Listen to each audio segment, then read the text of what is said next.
Olá, sejam muito bem-vindos a mais um vídeo do nosso canal. E hoje o nosso bate-papo é sobre o TDAH. E antes mesmo de começar a te explicar melhor sobre esse tema, eu já vou te pedir para encaminhar esse vídeo para alguém que esteja com dúvidas sobre o que é o TDAH, como é que se cuida do TDAH, tem cura, não tem, é uma doença, é um transtorno, como é que se diagnostica. Então, manda lá para o seu amigo, para sua amiga que está passando por todas essas angústias e vambora descobrir. Bom, em primeiro lugar, o que eu quero que você compreenda é que o TDAH, como o próprio nome diz, é um transtorno, ou seja, ele não é uma doença, ele não é um vírus, ele não é uma bactéria, ele é algo que nasce com a gente e que vai ficar com a gente pro resto da nossa vida, ou seja, é um transtorno. E quem é diagnosticado com esse transtorno vai, ao longo da vida, aprender a lidar com essa condição, com essa forma de ser no mundo. Ah, agora eu entendi! Agora eu saquei! Agora todas as peças se encaixaram! Pra gente começar a entender melhor, vamos destrinchar essas letrinhas, né? Afinal de contas, o que é que quer dizer TDAH? O T, como eu já disse, quer dizer transtorno. O D de déficit, ou seja, uma falha, uma dificuldade de atenção e hiperatividade. O H é de hiper, muito, atividade, ou seja, movimento, inquietação. O próprio nome já conta as principais características desse transtorno, né? Ou seja, é uma pessoa que tem dificuldade em manter a atenção, manter o foco, tem um corpo hiperativo, tem um corpo que se movimenta demais, não para quieto, como vocês costumam dizer, entre outros sintomas que não caberiam nas letras, mas eu vou explicar melhor para vocês. Um dos principais sintomas que não entram na nomenclatura do TDAH, mas eu acho que deveria, porque é um dos sintomas principais desse transtorno, é a impulsividade. Então, nós vamos somar aí, na nossa estratégia de compreensão, a letra I, de impulsividade. É aquela pessoa que faz, depois pensa no que fez. Numa breve descrição de como é que seria uma criança, né, com TDAH, nós poderíamos pensar naquela criança que está ali presente de corpo na sala de aula, mas não consegue manter o foco na fala da professora. Tem dificuldade de realizar tarefas que não são do seu interesse. Enquanto a professora está falando, está cutucando o colega, está mexendo no estojo, está rodando a borracha. É aquela criança que literalmente não para. Parece que a bateria não acaba nunca. Porém, um aspecto muito importante. É uma criança que tem dificuldade de prestar atenção, tem dificuldade de manter o foco, tem muita dificuldade em realizar tarefas que não são do seu interesse, porém, quando a coisa lhe interessa, ela consegue. Ela tem uma capacidade de inteligência totalmente preservada e que aparece demais naquilo que a interessa. Aquelas atividades que ela tem gosto em fazer, que ela tem prazer em fazer, a inteligência tá ali e todo mundo percebe, né? Todo mundo observa o quanto essa criança é inteligente. E aí, por isso mesmo, gera aquele questionamento. Será que meu filho tem esse transtorno? Porque ele é tão inteligente, parece que ele só não quer fazer aquilo que não é do interesse dele, né? Isso é muito, muito, muito comum.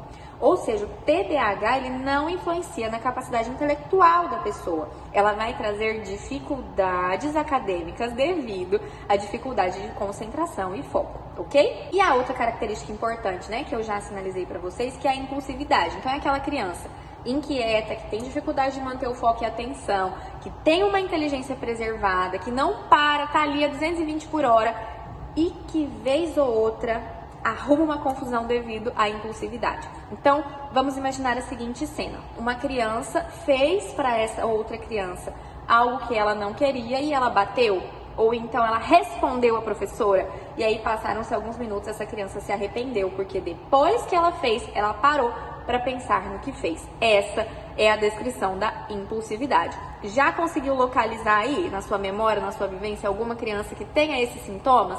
Ou então você mesmo tá aí na dúvida, né, se o seu filho tem ou não tem TDAH, anda pensando, anda pesquisando, até por isso que você veio parar aqui, mas eu fui descrevendo e você se enxergou na minha descrição? Eu vou te contar por quê. O TDAH é um transtorno de origem genética, então é imensamente comum que quando a gente identifica esses sintomas na criança, os pais também tenham uma série dessas características também. É muito natural, tá bom? Que quando a criança tem o TDAH, é diagnosticada com o TDAH, a gente acabe por sequência descobrindo o TDAH na genética desta família. E aí eu até vou emendar aqui uma pergunta que eu recebo demais no consultório, que é: Camila, por que hoje em dia essas crianças todas têm diagnóstico? Parece que antigamente a gente não tinha tanto diagnóstico assim. E é verdade, porque antigamente a gente não tinha tanto acesso à informação. Olha você aqui no YouTube, né, pesquisando sobre algo que você está desconfiado do seu filho, ou então que já diagnosticou, mas você quer aprender um pouco mais sobre isso. Antes a gente não tinha essa gama de informação, então passava batido, né? A criança se virava ali ao longo da vida, às vezes com um pouco mais de dificuldade na escola, às vezes um pouco mais de dificuldade em outros setores da sua vida, mas a gente levava, né? Quase que empurrava com a barriga.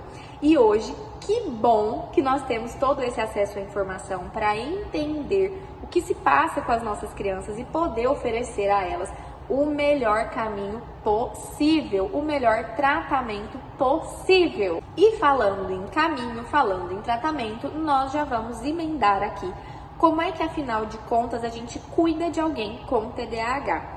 Muitas vezes aqui vocês vão me ver falar sobre a criança, né? Porque afinal de contas eu sou psicóloga infantil.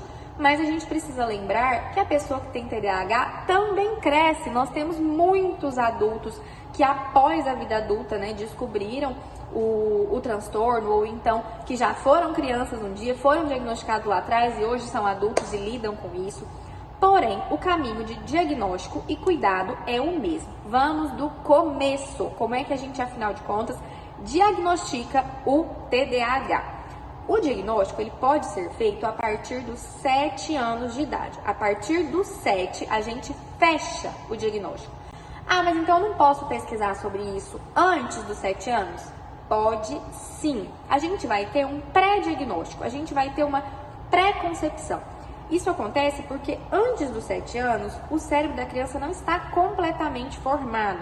Então, a gente tem que considerar que pode haver um desenvolvimento e que esse quadro mude ao longo do tempo, tá bom? Então, se você levou o seu filho em busca de um diagnóstico aos 4 anos, por exemplo, você vai ter um pré-diagnóstico, vai ser feita toda uma conduta coerente, adequada para o quadro dessa criança, e aos 7 a gente vai repetir essa investigação para ver se as coisas evoluíram, se as coisas continuam como estão, se a gente teve algum prejuízo, enfim, a gente vai reavaliar. Mas é importante que a gente busque o caminho correto, o caminho adequado, desde o início dos sintomas, tá bom? Para que a gente encontre a melhor forma de lidar com aquela criança e aquele caso em específico. E quem é que realiza esse diagnóstico, então? Eu identifiquei esses sintomas na minha criança, eu tô desconfiado, que profissional que eu vou buscar? Eu vou buscar você, Camila? Não. Eu sou psicóloga, eu trabalho com o processo, eu trabalho depois do diagnóstico. Ou então eu te ajudo a observar se essa investigação mais profunda ela é necessária. Isso acontece muito.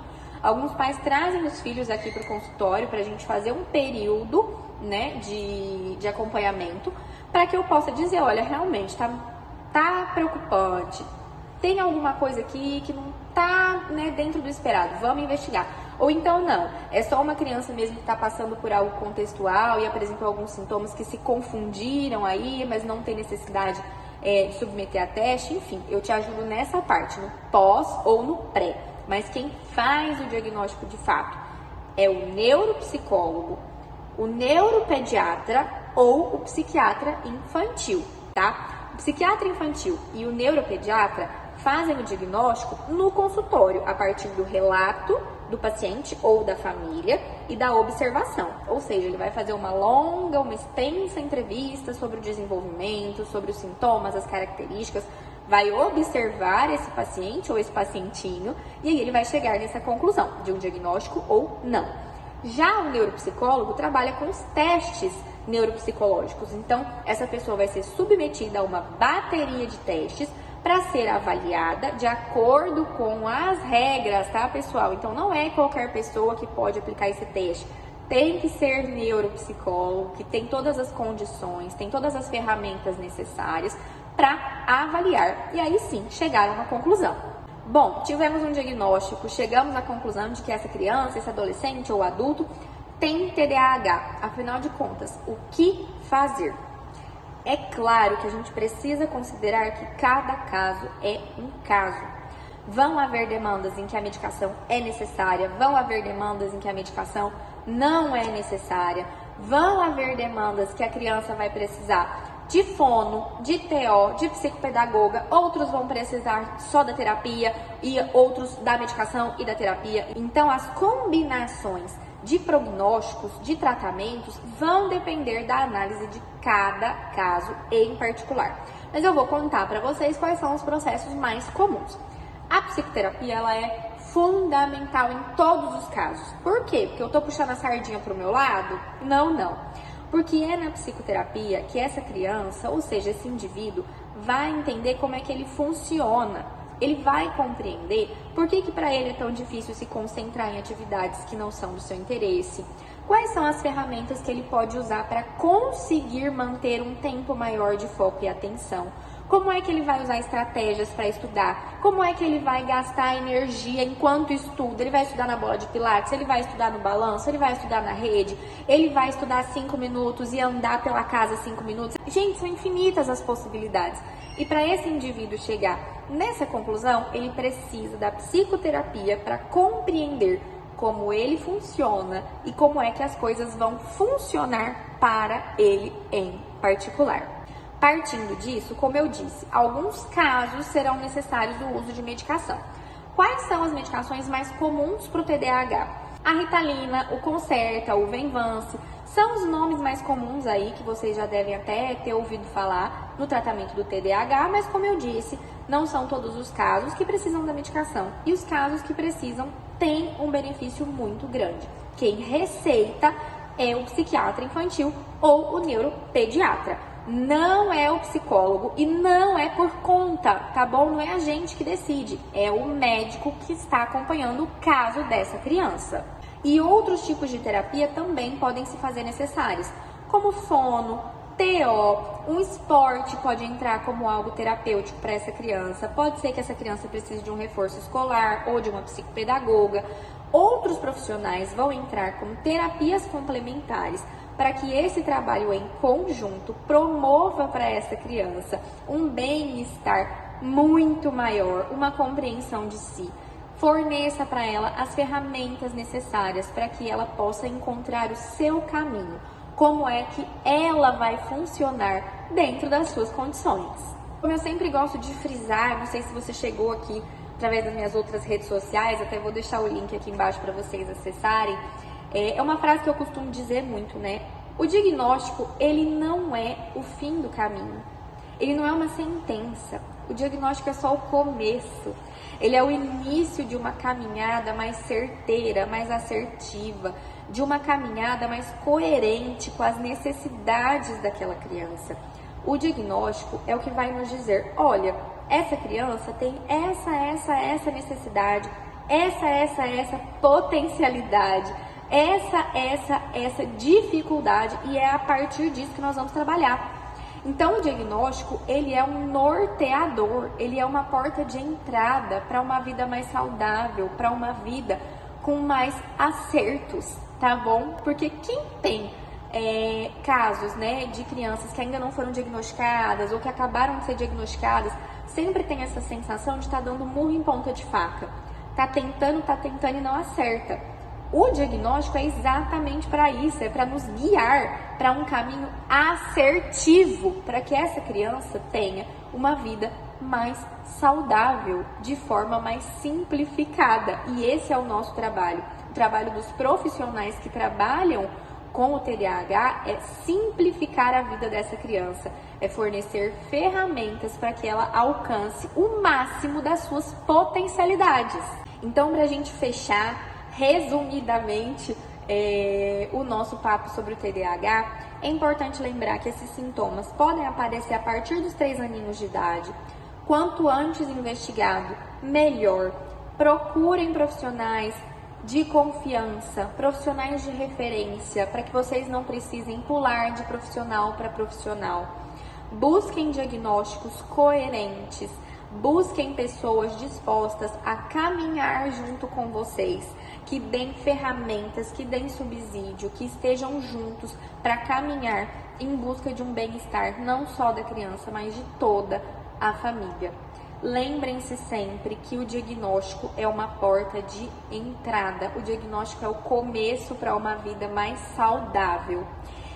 Eu quero lembrar também, de novo, cada caso é um caso, não é porque o caso da vizinha progrediu dessa forma que o seu caso também vai progredir assim. Cada criança é única, cada ser humano é único, independente de ser o mesmo diagnóstico, cada prognóstico é diferente. O tratamento de cada um vai ser de acordo com a realidade, com as necessidades de cada um também. Eu espero que esse vídeo tenha pelo menos te tirado um pouco a venda sobre esse diagnóstico que é tão complexo, e é claro que não caberia tudo em um só vídeo, mas eu acredito que dá pra gente ter uma noção do que se trata o TDAH e como é que a gente vai em busca, né, de uma vida mais saudável dentro desse espectro. Se vocês tiverem dúvidas, deixem aqui nos comentários que eu vou ter o maior prazer de responder e quem sabe até gravar uma parte 2, porque esse tema realmente é muito interessante, muito complexo e tem muita coisa pra gente explorar, tá bom? Te espero no próximo vídeo, até a próxima, tchau, tchau!